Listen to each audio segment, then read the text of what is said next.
আমাদের এই সভায় ইফতার মাহফিলে হাজির হবে।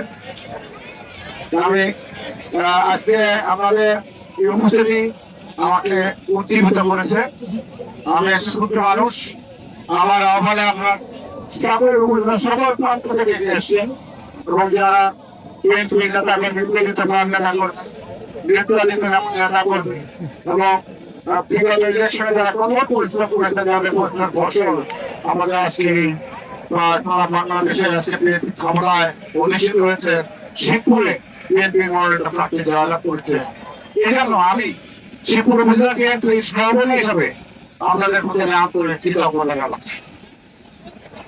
আমি যে কথাটি বলতে চাই সেটি হচ্ছে ইফতারের যে কালচার এটা নতুন ঠিক হয়েছে। তারাই এরকম প্রশ্ন আমাকে করলে কেন ইফতার করবেন, প্রশ্নের জবাবে আমি বলি যে সব নেতা নেতৃবৃন্দ এখন আসে গ্রামে আসলে ইফতার আয়োজন করে, সেই হিসাবে আমি ইফতার আয়োজন করেছি।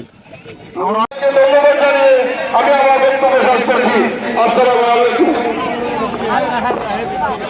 সংক্ষিপ্ত বক্তব্য রাখার জন্য অনুরোধ করছি বিলাসপুর ইউনিয়ন পরিষদের সম্মানিত চেয়ারম্যান সংক্ষিপ্ত।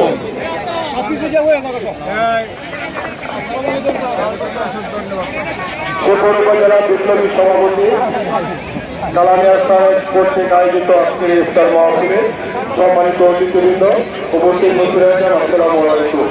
আসলে আপনারা জানেন যে দীর্ঘ 17 বছর আমরা আজকে